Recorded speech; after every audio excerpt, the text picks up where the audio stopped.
إنا أنزلناه في ليلة القدر وما أدراك ما ليلة القدر إنا أنزلناه في ليلة القدر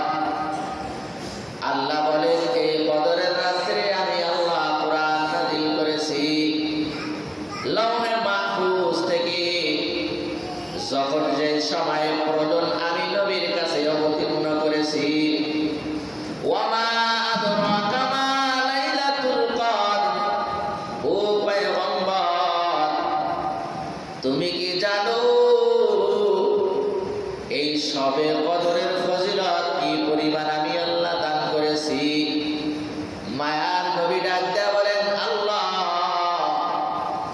আপনি না জানাইলে তো আমি কোনো কিছুই জানি না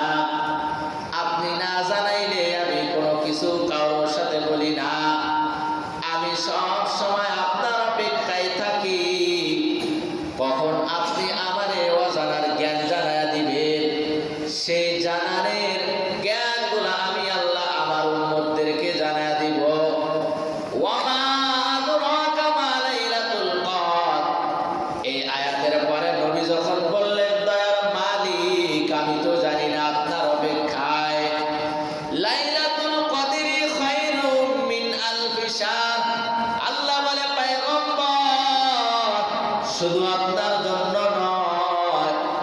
আপনার যত আনেওয়ালা উম্মত কিয়ামত পর্যন্ত আসবে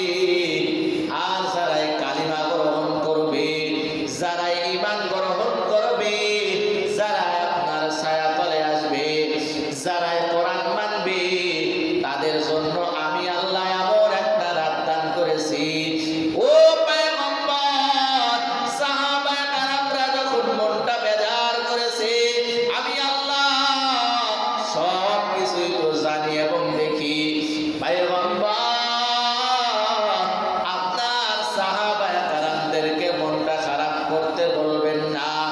আমি এমন দয়ার মালিক আমি এমন দয়ার আল্লাহ আপনার সাহাবীদের জন্য নয় বরং কিয়ামত পর্যন্ত আনেওয়ালা উম্মতের জন্য আমি আল্লাহ সুসংবাদ দিলাম ও রহমতের নবী আপনি জানেন আমি আপনার জন্য বড় রহমত সমস্ত নবীরাই হলো আমি আল্লাহর জন্য বড় পাগল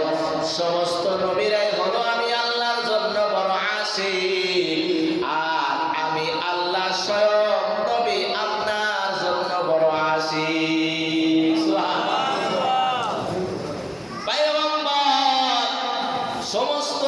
নবীরাই হলো আমি আল্লাহর জন্য বড় পাগল কিন্তু আপনি জানেন